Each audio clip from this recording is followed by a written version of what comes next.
Here on the Safe Haven podcast, any names mentioned should not be considered as suspects unless officially stated as such by law enforcement. Any opinions during interviews on this podcast are the opinions of the interviewee and don't reflect the opinions of the Safe Haven podcast or the AMU cold case team. Everyone is innocent until proven guilty in a court of law. Hi, everyone, and welcome back to another episode of Safe Haven, the Unsolved Murder for Judith Petty. We are coming back to you today to kind of give you updates on what's been going on in Judy's case. There's been a lot of movements happening, and we wanted to come back on and record a special episode for you today. But first, I want to talk about how Mrs. Petty is doing. So Mrs. Petty, as everyone knows, has been in the hospital for the last 3 or 4 weeks. She's finally out. We're super excited she's home. She looks gorgeous. And so thank you to everyone who has been amazing and sending your thoughts and prayers to Mrs. Petty. You know, she was in the ICU. She had bowel obstruction and so many other things going on and had to undergo a very risky surgery. But she is one tough cookie, and she has come through that, and she is now home and doing some rehab with her daughters there and all of that. So thank you for everybody for your support for the Petty family as always. And with that being said, I want to introduce our guest today on Safe Haven. So I put out a teaser earlier in the week letting you know that we are having a special guest on Safe Haven, and that guest, her name is Jennifer. Jennifer is a relative of the Billy's family and the Wright family, so we'll talk to her. And she's been a tremendous help. She had reached out to me a while ago, just kind of asking some information, and since that point, we're in constant conversation with her. She has been a tremendous help for Judy Petty and the fight for justice. So I'm so happy to have you here, Jennifer. How are you doing? I'm doing really good, thanks. Good. I'm glad to be here. Yeah, she's a little nervous. I was like, listen, let's just have a drink. We'll figure this out. No problem. It's just her and I talking, right? Yes. So Tell us how you and I got connected. How did you find out about this? It's maybe 3 or 4 weeks ago. My husband had to pick me up from work. I was sick.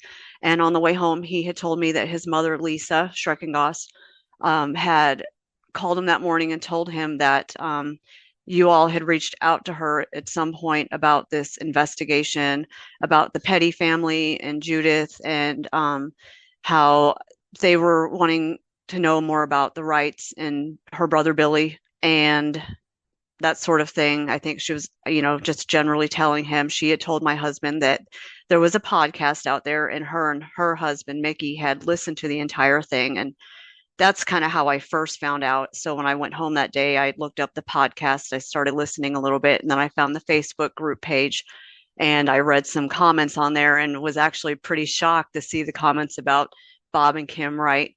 So I saw some things that your investigation team had asked about who currently lives up here at the house that Billy had lived in, and nobody would give you any information. So at that point, I reached out to you to just kind of let you know, hey, we're the ones that live up here.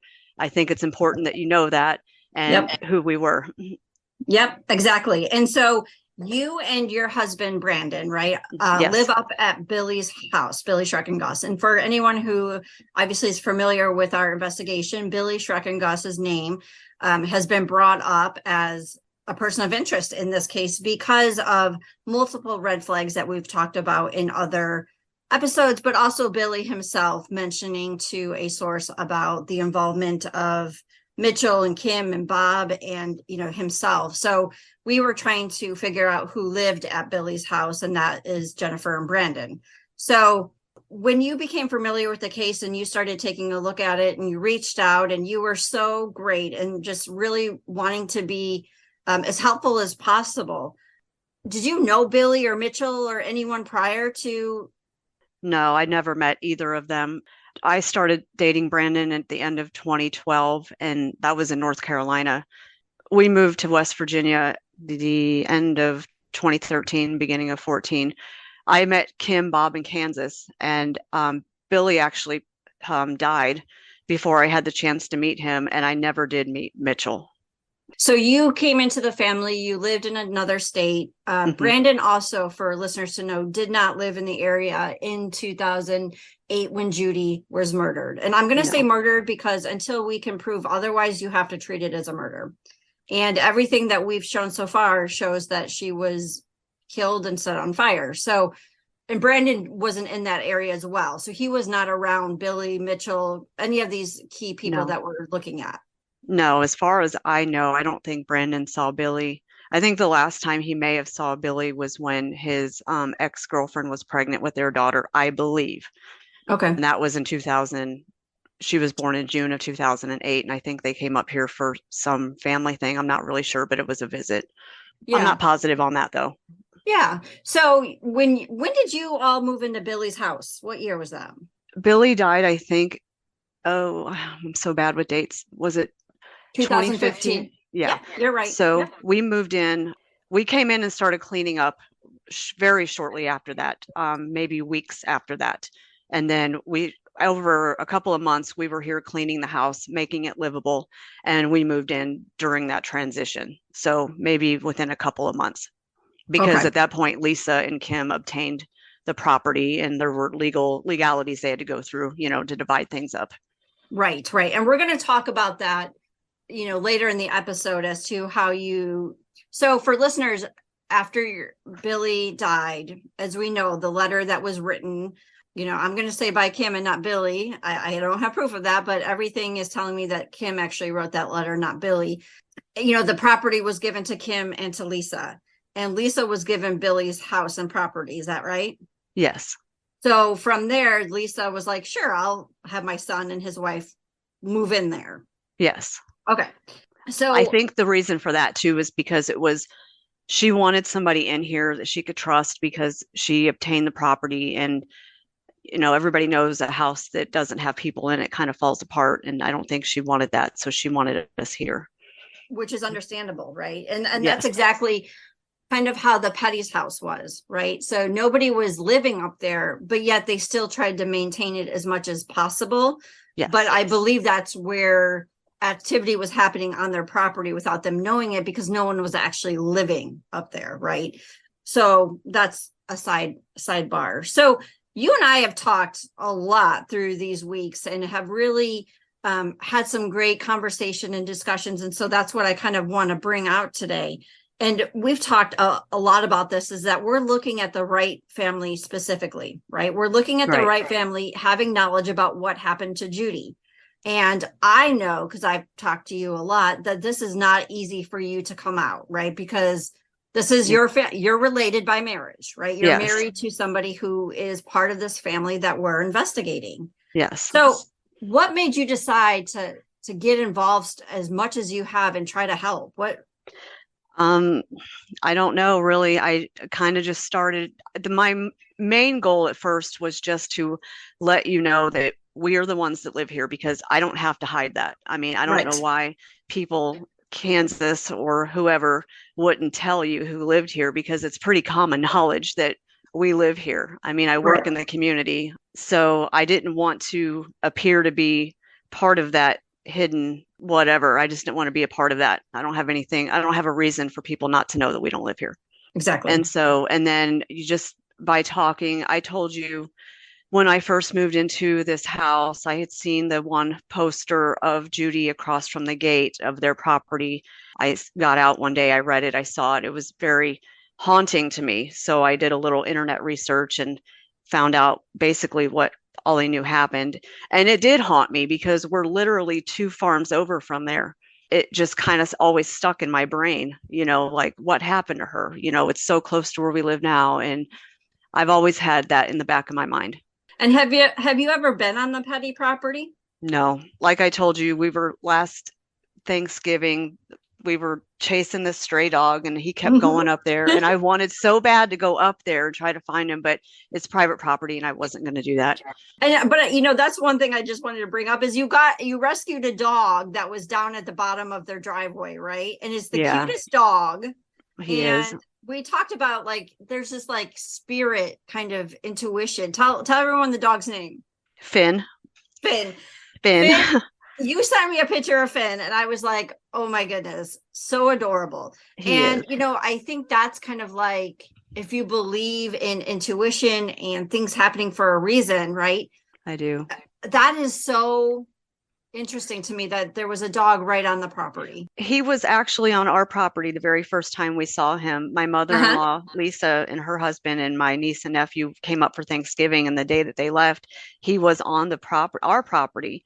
And at first, they thought he was kind of a threat, and so my husband chased him off. And then I kept seeing him around our property, and then I would drive to work and I would see him at the bottom of the Petty's driveway, and I'd try to catch him. He'd go up there.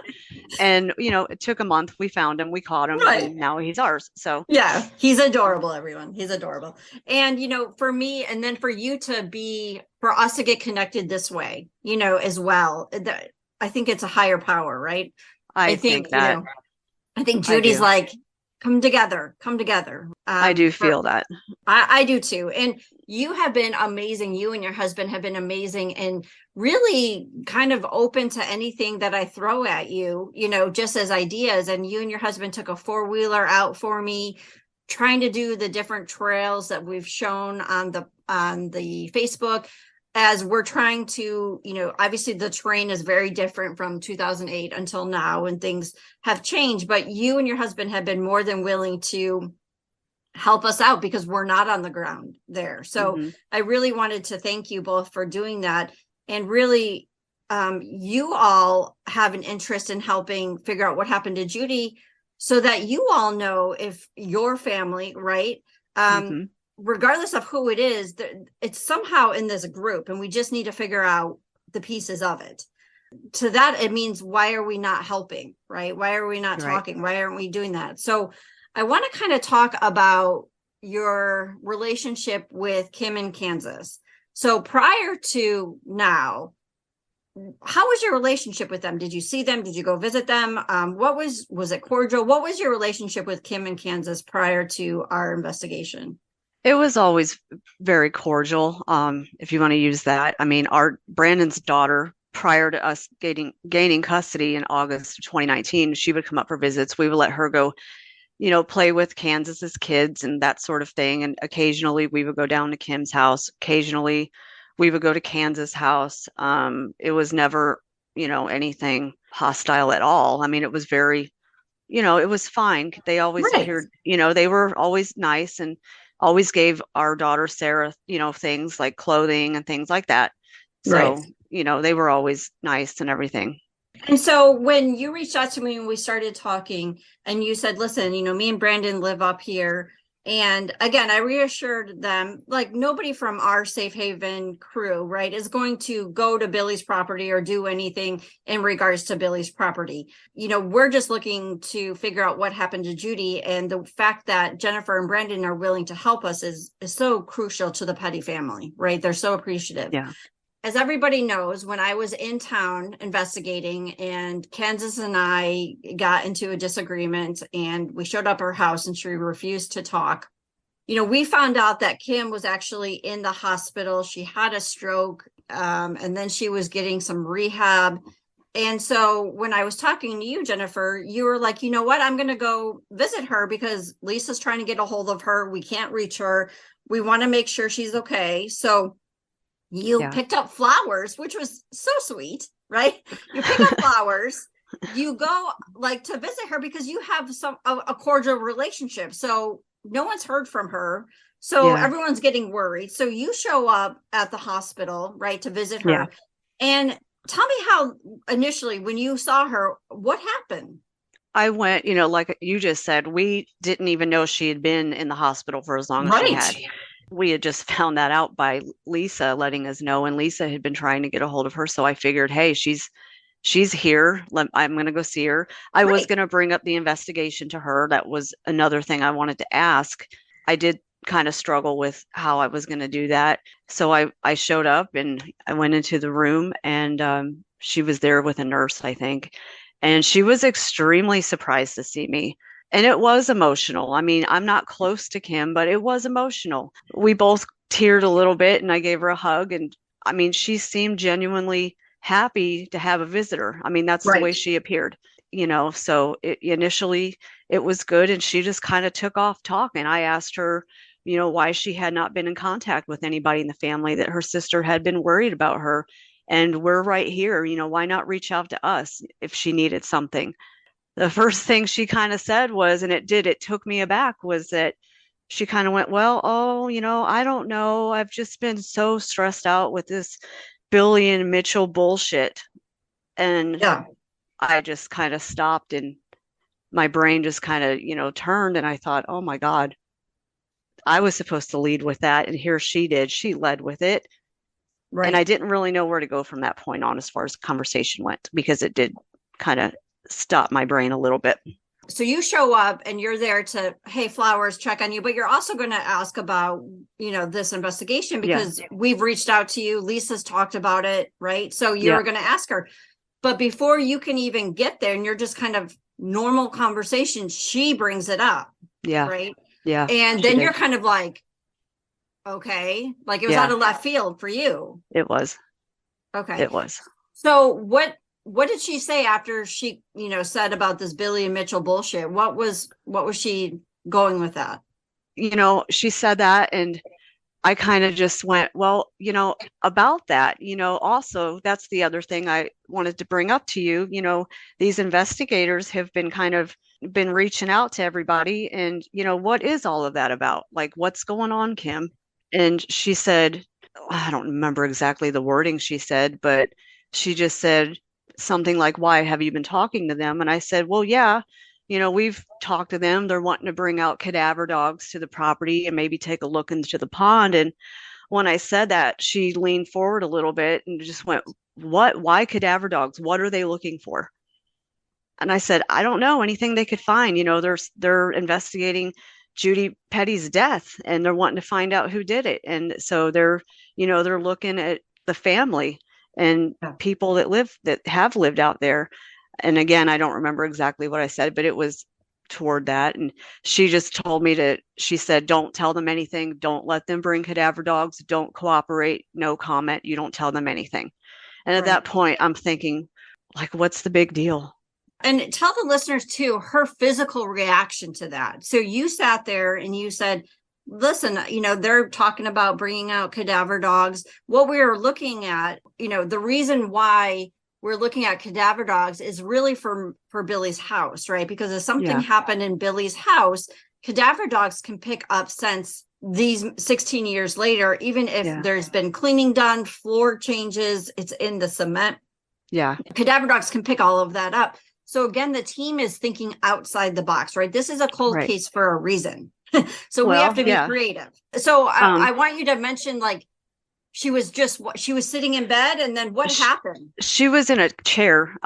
Actually, she had a gate belt on, and she just kind of tried to lean forward, and her eyes got really big, and she wanted to know why the cadaver dogs. And I said, I was trying to be as general as I could without I wanted to continue to talk to her. So I didn't want her to throw me out. So I was just like, I don't know, they're looking for maybe, did Billy die in the house? Did somebody die in the house? And she said, Billy died outside the auction house. I have the pictures if they want to see them. And I'm like, okay, show them, I guess, Then there wouldn't be an issue with any blood in the house, right? Right. But we're looking at, was Judy in the house? Yeah. Did something happened in there?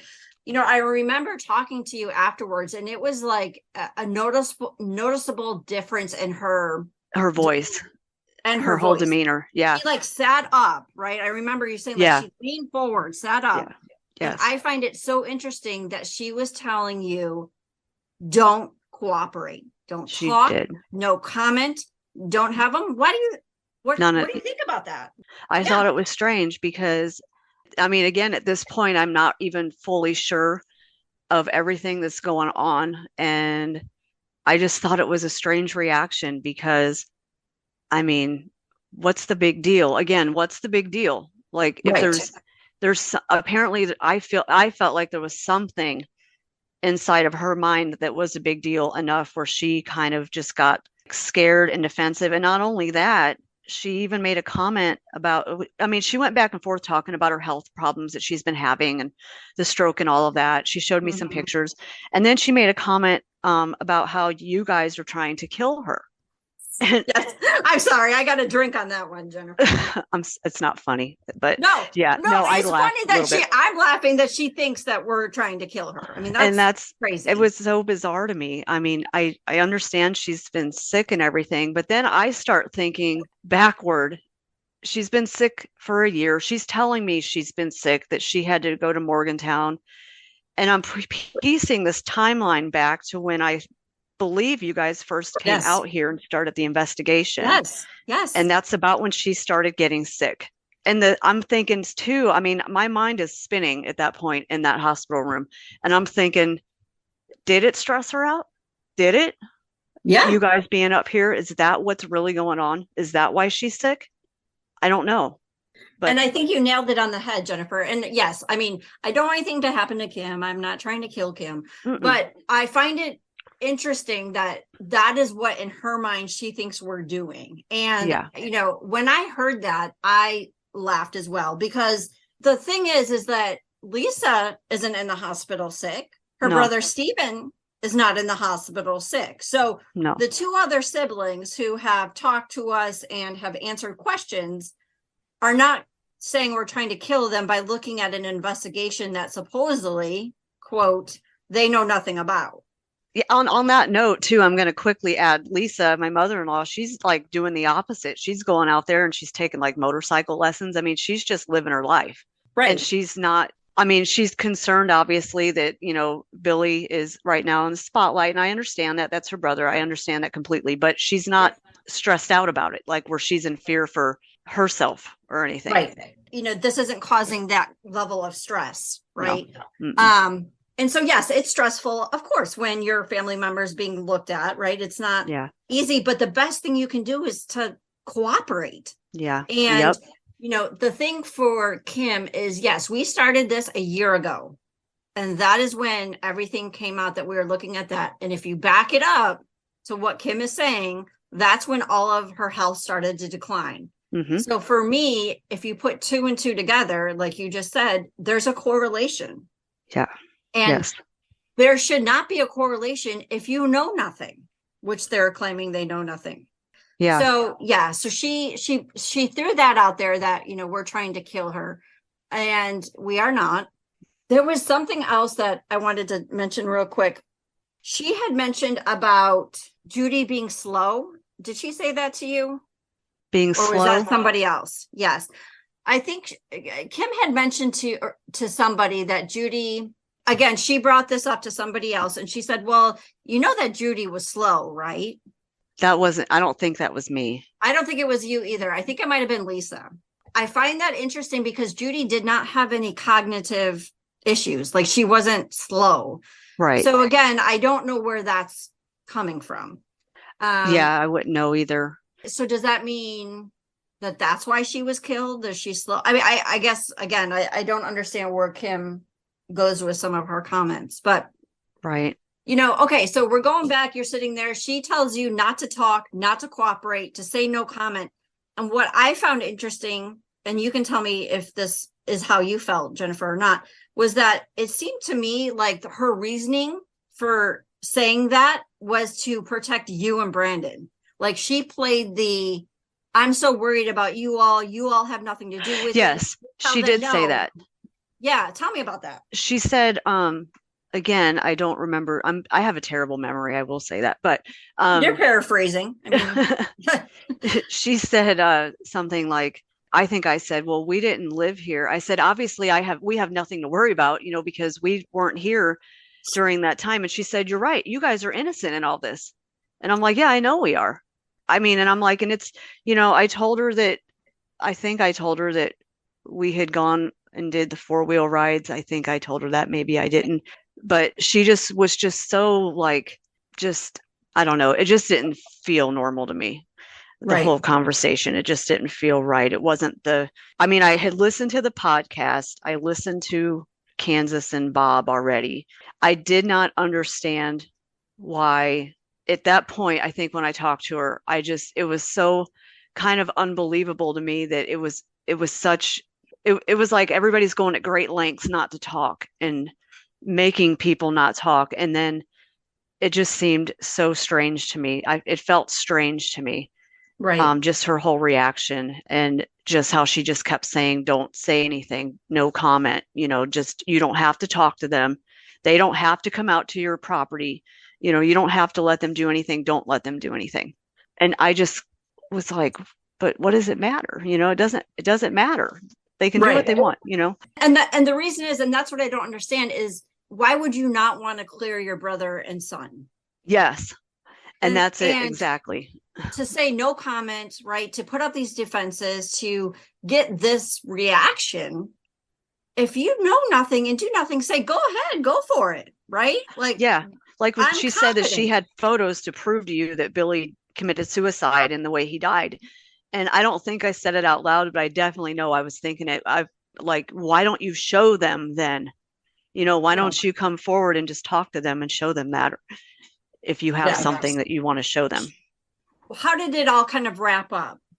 It wrapped up because I felt like I wasn't getting anywhere, and she kind of kept going back to her health. And then we were showing pictures of the kids. She was showing me pictures of her grandkids, and I was showing her pictures of Sarah, our daughter, and and just kind of, she was like just saying things like, God, time goes by so fast, and they grow up so fast. And it was getting kind of late. It was a weeknight, and I just, I told her that I was going to come back. I think this was on a Wednesday, and I told her I was going to come back Friday and see her if she was okay with that, because I had asked her if anybody had been visiting her, and she told me no. And I did feel bad for her because of that. Sure. So I told her I would come back and visit Friday when I got off work, because I get off at 3 on Fridays, and I could have stayed longer. And she said, okay. Yeah. And then I went home, and I think before I even got home, or no, maybe right as I got home, I had this long ass text message from Kansas. We'll definitely talk about that in a second. Yeah. But I also want to kind of just circle back before we close up on Kim. Did you not let her know? Like, didn't she ask, why are they doing this? It's been 16 years. And you were kind of like, she did. Her parents. Tell us a little bit about that. What did she say? And what was your response?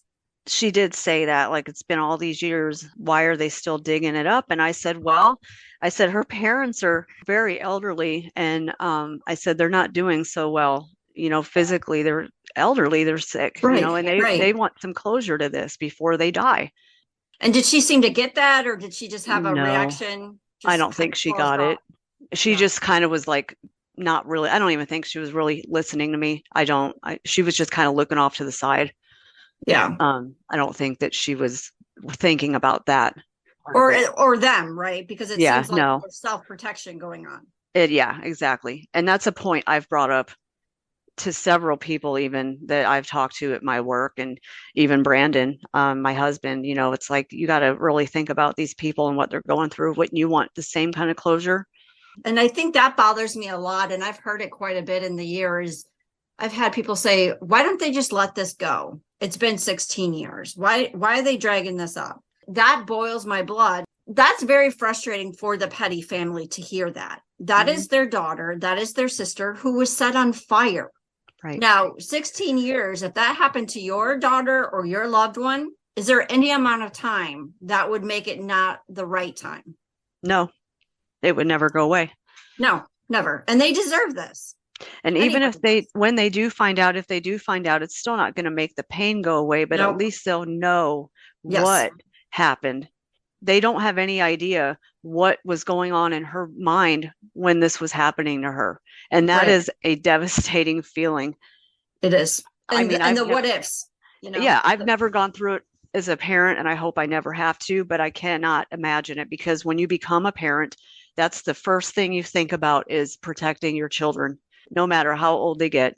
And when something like that happens, I can't imagine it. And that's where I think my kudos and hats off to you for stepping up and being willing to have these conversations with us and being willing to help us, because, we are trying to find justice for Judy and her parents and the whole family, because it doesn't matter how long it's been. To me, that's a cop out. Like, what does that even matter? Right. It doesn't matter.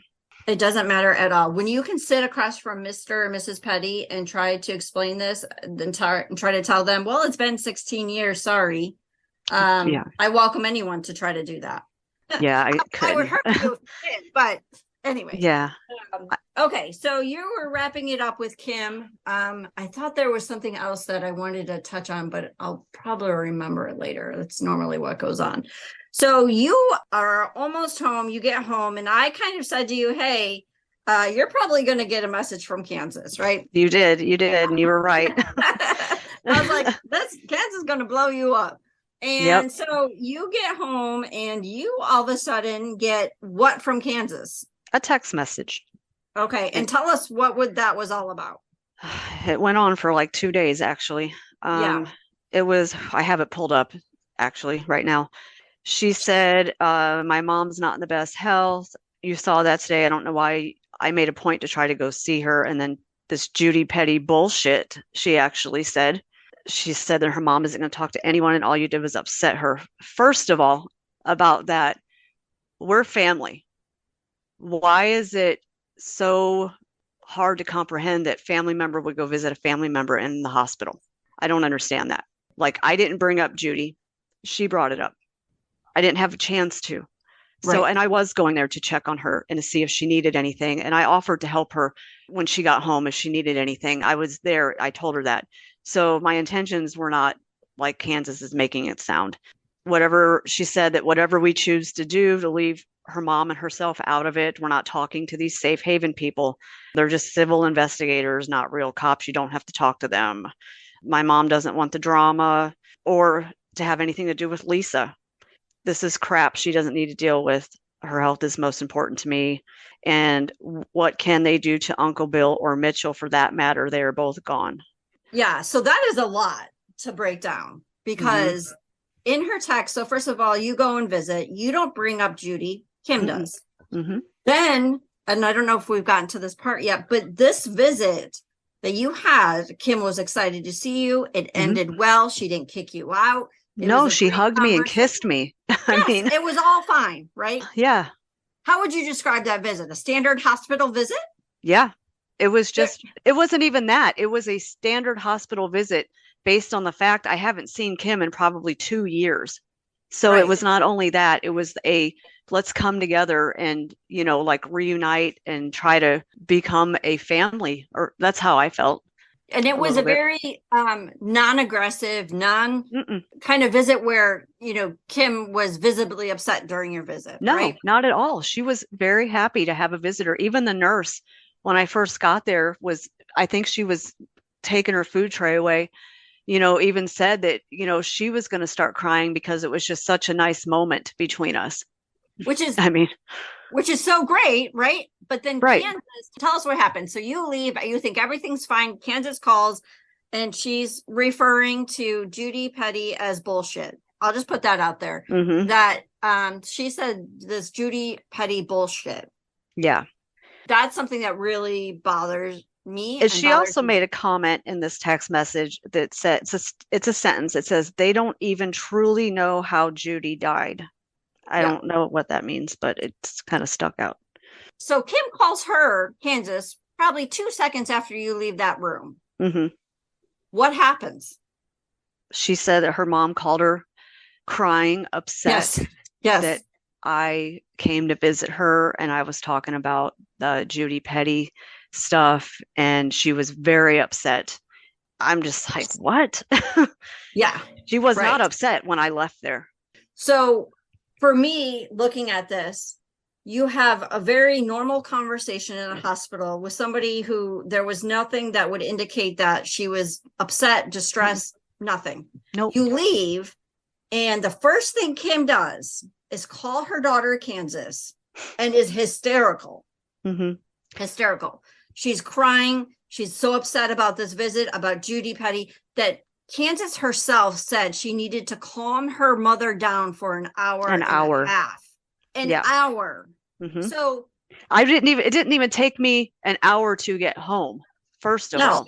No, but why does it take you an hour to calm down your mother who knows nothing about this case? Right.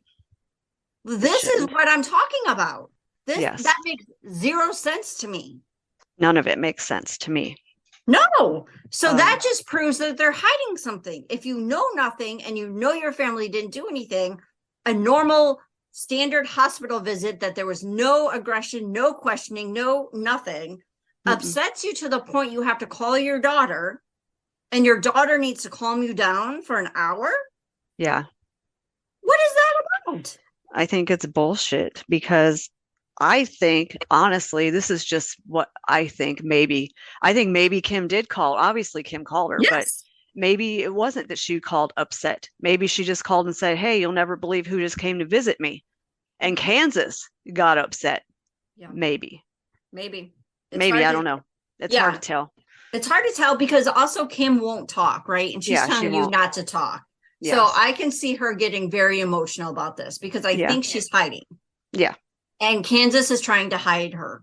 Yes. And we'll talk about that. She's definitely, Yeah. So she does. So Kansas goes off on this tangent about you. And the other thing I just thought of too is during your conversation with Kim had mentioned that we lied on her, right? That she really wasn't at Kansas's house that day that we Yes. Yeah, she said that. Okay. So out of all the things that we've reported on and have talked about, that's the one thing that bothers her. Yes. Wasn't that weird? Yeah, it was. I'm like, okay, that's not a big deal. Right. And I think Kansas brought it up as well. So my mom really wasn't there and Kim isn't there. So I'm saying all the other stuff that we've talked about, your brother and your son and you and your ex-husband, you're not concerned or worried that we lied about that, but you're saying you're calling us out because you weren't there that day? Yeah. Anyway. Yeah. No, I get it. Yeah. So she says, we're only civil investigators. I think she continues to miss the point that we're working with Doug from the prosecuting attorney's office. The other thing I found interesting in her text, Jennifer, was that she said that what are we going to do anyways, right? Because Billy and Mitchell are both dead. Is that the gist of it? Yeah. Yes. She said Why that. does that matter if they didn't do anything? Yeah. I mean, that's the thing is that shouldn't even be a topic, or that shouldn't even have been brought up like that. If you know that, I mean, it's like, it's almost like, it's just like, well, I don't know what I'm trying to say, but I know what I'm trying to say. I get that all the time. I mean, what it sounds like is like, oh, well, they can't do anything anyway, so why does it matter? Yeah. It sounds like something a kid would say to get out of trouble. Like, why does it matter now? They're dead. Yeah. Nothing bad happened. I mean, I don't know. It just reminds me of something a kid would say. Right. But it does matter to Judy and her family. Yes, absolutely does. So it does matter. It's a great way to try to be like, well, what's the point anyway? Right. I look at it as someone who says it's been 16-year comment. Same thing. It doesn't matter. We can still close this case. Right. With enough evidence of circumstantial evidence is just as strong as physical. So we can build the case and put enough together where the DA can go, the prosecuting attorney's office could say it is most likely A and close it. And the other thing is, if they are so sure, I mean, if they really don't know anything, and if they truly don't know anything, and they know that their family members did not have anything to do with this, wouldn't, as a person that lives in the community, want to cooperate to clear that so they could go out and find the actual person that did it so that it won't happen again? That would be logical, Jennifer. That'd be logical. I mean, I live in this community. I would hate for that to happen again. But then you have to wonder, why don't they? And we've talked about this so many times, you and I too, is if you're so confident that they didn't do it. And again, let me say this, unless you know who did it or you were there, you cannot say, for sure somebody didn't do it. Yeah. You can't. You can believe that all you want, but until we can prove it, you can't say that. You can't say for a fact, I know, right? Which we're going to talk about that text that she sent. But you can't say that and then think that's good enough. No, I mean, it wouldn't be. No, it's not. Even if it's no different than if those two individuals were still alive and well today. Right. And people were pointing at them, they would still have to be interviewed. Questioned. Yeah. Yeah, and they can't be, so you have to go to the next best thing. And if the next best thing isn't willing to talk at all, that's just not what, I don't know, that's just not what somebody innocent would do. And that's what it comes down to. And you're looking at, is it personality? Is it because this family, again, has been involved in many different things? Again, I'm not saying that without facts. I've talked to so many people from Parkersburg who are very familiar with the Wright family. So Yeah.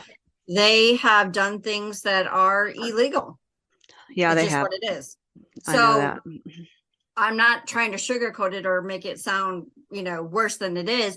But is it because that's why they don't want to talk? Well, that has nothing to do with what we're asking. Yeah. Right. I'm not asking, oh, you sell, marijuana back in the, I don't care. No one Yeah, it cares doesn't about matter. the drugs. No one cares. I mean, that's been already dealt with and Right. punished, so it doesn't matter anymore. So their refusal, they're going to such lengths. And the other thing that I found interesting in her text is that we don't even know how she died. Mm-hmm. Again, Yeah. that goes back to my, why does that matter? Yeah, because that's what this whole thing is about, finding out how, why, and who. And we do know she died before the fire. We know Yeah. that. Yeah. So you can't die and set the fire yourself. No. And not inhale that smoke. No. So again, we don't need to know how she died to be able to prove that this one person is, you're most likely the killer or killers.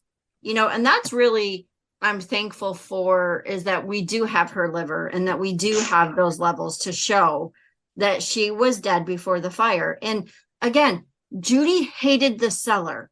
Hated it. Yeah, that sticks out. When I heard that on the podcast, that stuck out to me. Like the one place that she did not want to go ever as a kid, she ended up there.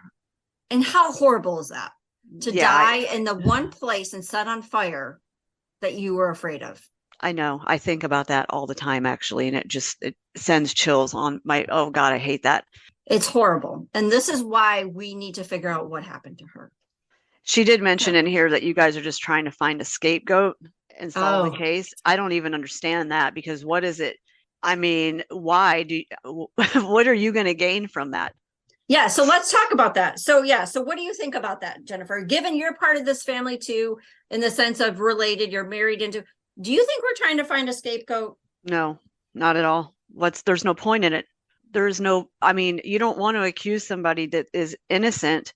I mean, because again, if you accuse somebody that is innocent and alive, the real person that actually did it could either still be out there or dead, and then the truth never comes out.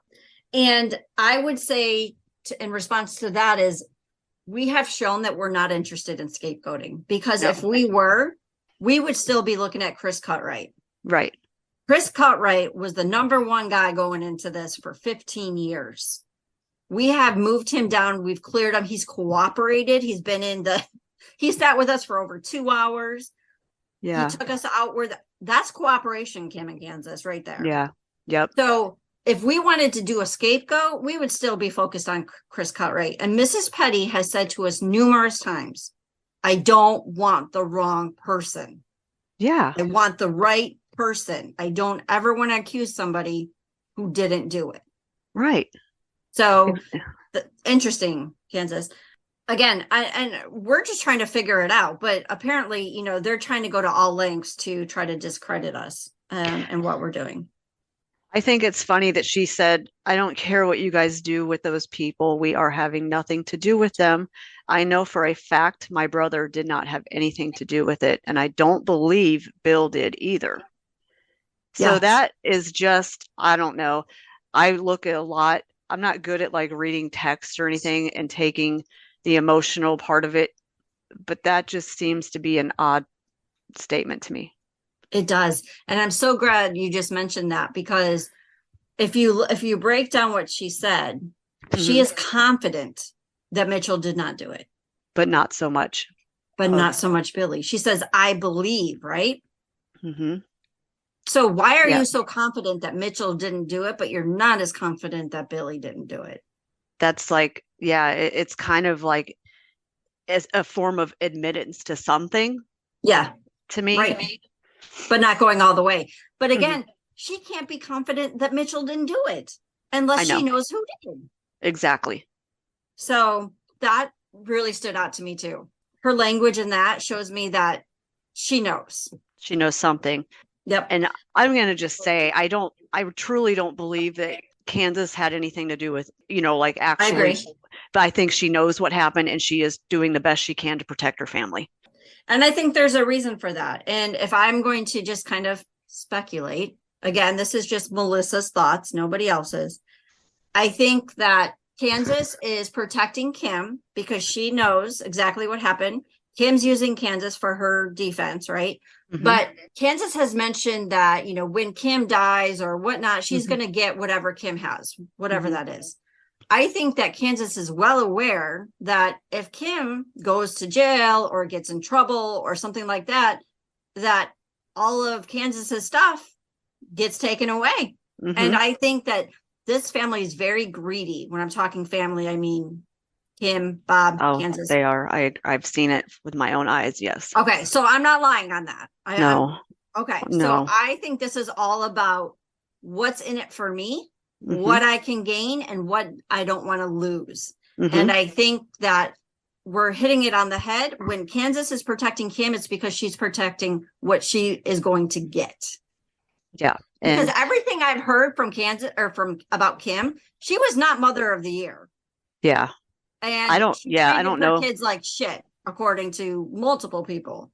For Kansas to be going as protective and as fierce and loving her mom, I don't think it's because she's mother of the year.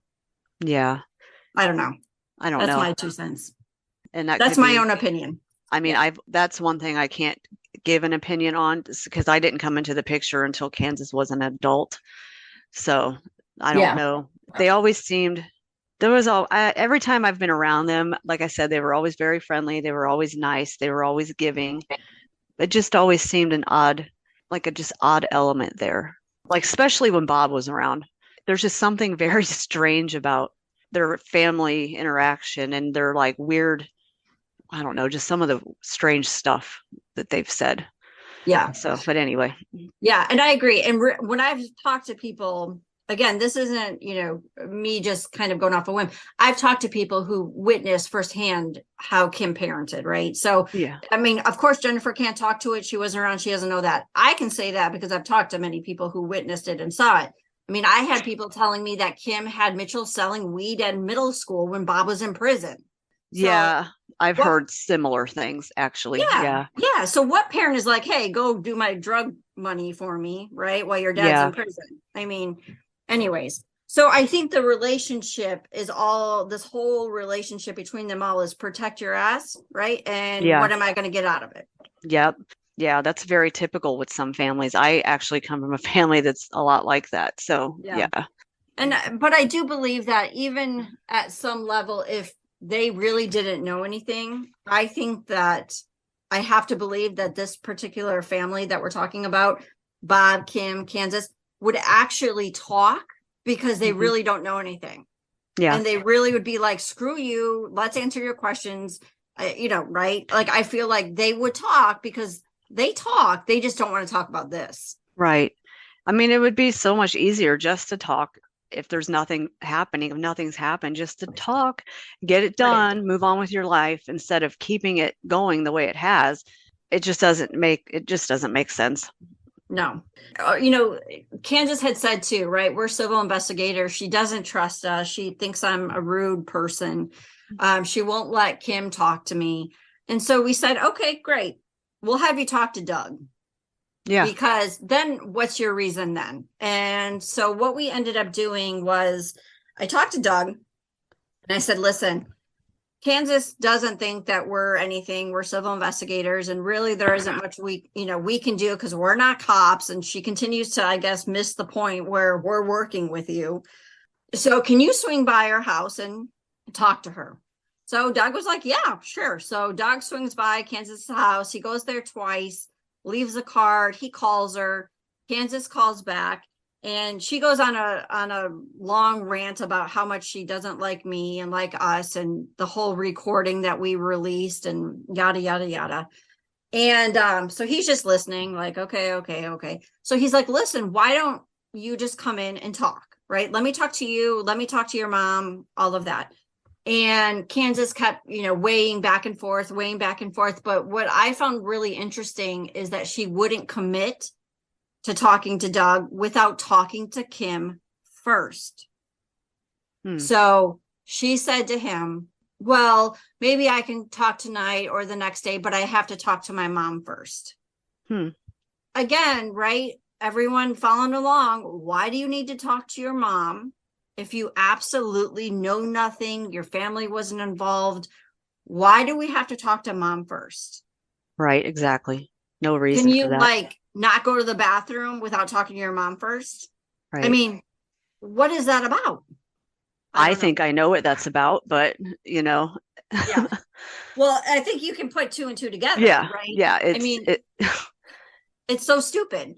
I would not be like, oh, mom, I need to talk to you before I can talk to this person about something that we know nothing about or we're involved. Is that okay with you?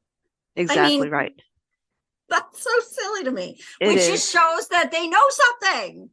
Yeah. And has Kansas talked yet? Great question. To my knowledge, no.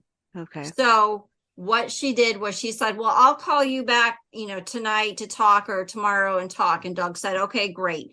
And then she's like, will you finally then, leave my effing family alone or whatever? And Doug's like, if you talk and you answer questions to, our liking, meaning we don't have any other follow-up questions or avenues, then yes, we move on.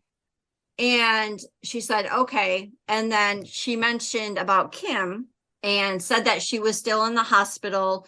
She didn't know when she was going to get out, that it was going to be a while and all of that. So when I talked to Doug, I was like, okay, that's weird because I thought she was supposed to get out September 1st. She was. That's what she told me. Right. And he's like, I don't know. That's, kind of what Kansas said. So of course I reached out to all the Safe Haven crew that I know, who then found out, no, she was released and she was at Kansas's house. Of course she was. Of course she was. So, what do you think of that, Jennifer? I mean, Kansas's house is pretty big and old, and it's got a lot of hidden spots in there. So she's probably hiding. I don't know. Yeah. Or she doesn't know her mom's there, right? All of a sudden. Right. Yeah. Like, can you not find your mom in your own house that you need to talk to? So I called Doug back. I, sent him a text. I'm like, listen, she lied to you. Kim is there. So again, why are you lying to a detective, right? A cop who works with the prosecuting attorney's office about your mom still being in the hospital when she's sitting right there?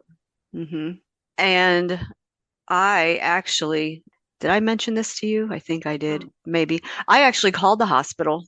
Yes. And verified that she was not there, just because I'm a nosy person and I decided to do that. This is why I love you, Jennifer. This is why No. So Jennifer's like, I'll call, and I'm like, great, and I have all these other people reaching out to their contacts and they're all writing back, nope, she's at Kim's. And Jennifer's like, she's not at the hospital. And I'm like, my God, why are we going through these freaking lengths to not talk? And the thing that gets me about this is the little lies and stuff about that kind of stuff. I live here. It is very easy to find out, if somebody's in the hospital or not, especially Shelby. It's a tiny hospital. I mean, tiny. So. But does she not think like, okay, well, let me lie to Doug about something so stupid and minor? That's going to start out your relationship with him very good. I mean, again, you're claiming you know nothing about nothing, and yet you're making up these stupid lies. Are you that what? Anyways, I can go on and on about that. So where we're at right now, where do we go from here? We are pressing on. I mean, Mrs. Petty is out of the hospital. I will post photos later. She looks adorable. I cannot get over her cuteness. She does. Thank you for everyone ordering shirts. Our reward fund is going up. Again, this is tax-free, everyone. So if you can help us bring some information to us that will help us, tie this up with a bow, we can look at, getting you the reward one. I mean, I would take $7,500 cash tax free. I mean, Christmas is coming. That pays for a cruise. I don't know, but do the right thing, right? I know it's not about the money, but for some people it is. And for this particular family, money is a big factor. So when I say this family, I'm not talking about Jennifer and Brandon, but I'm talking about the right family. Because that's who I'm talking about. I should make that clear. I'm not talking about Jennifer. She's been amazing. So, we had the reward and fund, but again, I want people to know that we don't need this murder weapon, or we don't need this physical evidence. What we can do is we can put enough circumstantial evidence together that would point to this one person being the most likely killer, in my words. If it's solid enough, we can get a conviction on that. So when I counted up a while ago, I'll have to recount, and I'm just saying this, Billy had 23 circumstantial evidence that puts him in this. Okay. 23. And remember the example I gave with all of the pencils? If you have one pencil, right, and you break it as circumstantial evidence, it doesn't weigh very much in court. One pencil you can break in half. When I put 23 pencils together and tried to break it, you can't break it. It's a solid thing. So again, not saying Billy did it, but I do believe that Billy was either involved, right, in some length, or he was the person who did it. But I know for a fact that Kim and Bob know exactly what happened. I do believe that with all my heart. And if Mitchell was involved or not, I think it's very likely. So what else, Jennifer? What else am I forgetting? I don't think anything. That's pretty much what we've been talking about. Right. That was the goal of this today. I mean, I have other things I've been thinking about, but it's not like, about today. So stuff that's already been talked about. But I think that's really about it. So we wanted Jennifer to come on. The team really appreciates Jennifer coming on. And again, I thought it was so important for you all to hear somebody from within this family, married into this family, who is doing what she can to help. And all she wants to do is to figure out what happened to Judy. And for her and Brandon and Lisa and Steve, and should be for Kim, it's let's figure out who's involved or who's not. I mean, if Billy didn't do it, great, move them down the list. But the only way we can do that is if people cooperate. So that's really what it comes down to. So from here, we'll continue trucking on. So people continue to reach out to me via Facebook with messages, questions, anything Jennifer and I have talked about that spark something, or you remember something, please feel free to reach out. And I guess that's about it. Jennifer, thank you so much. We appreciate you coming on, and for all of you've done. You've been amazing. And how bad was this, Jennifer? Was it good? It was fine. I was nervous, but I kind of started melting a little bit. So it's kind of like being into it. It's like a meeting at work when we do our teams meetings. So it's not much different than that. I've gotten a lot of my coworkers interested in this case that they're following now. So that's very helpful, I think. And good. Yeah. The more we share Judy's case via Facebook, our shirts, anything we can do, flyers. I know that Petty sisters have been out and about. Oh, I will mention this too, real quick. I always say something. So the Petty family have been out and about putting out flyers everywhere. And what's interesting is the flyer that they keep putting out at Piggly Wiggly, which is one of the stores that Judy went to that morning, keeps getting ripped down. That's odd. It is very odd. Who rips down a flyer? That's something that might want to be, heck, I might just post myself there for a week to see that happen. Right. Like, well, all of a sudden it's been gone. So that's weird. It is. So who takes the time to do that? And the other thing that was really odd back in 2008, when the Petty family were putting flyers all out by the farm, on the posts everywhere, someone would go by and not rip down the flyer. They would take the bottom number where it's the phone number to call. What? I haven't even heard of that. Really? So somebody took the time to rip the bottom of the flyer with the phone number that you could call instead of tearing down the full flyer. And I'm like, okay, to me, that says that somebody obviously isn't in a rush, but they kept the photo up. Why? But they just don't want somebody to call. You took the time just to take off the phone number? I would be more than happy to put flyers out at the bottom of our driveway. Yeah. Load them up. Load them up. So we're going to be hopefully back in Parkersburg, soon. I'm glad that we didn't have to make a trip with Mrs. Petty. She's doing well, but we are looking at wanting to come back, of course, because when we're there, we always learn more, we meet more people, and there's more avenues for us to explore. So more to come on that. But Jennifer, I thank you for taking your Saturday to you're welcome. Talk with me. And I guess that's it for now. Okay. All right. Well, thank you for having me. I really appreciate it. Okay. Take care. Okay. Bye. Bye.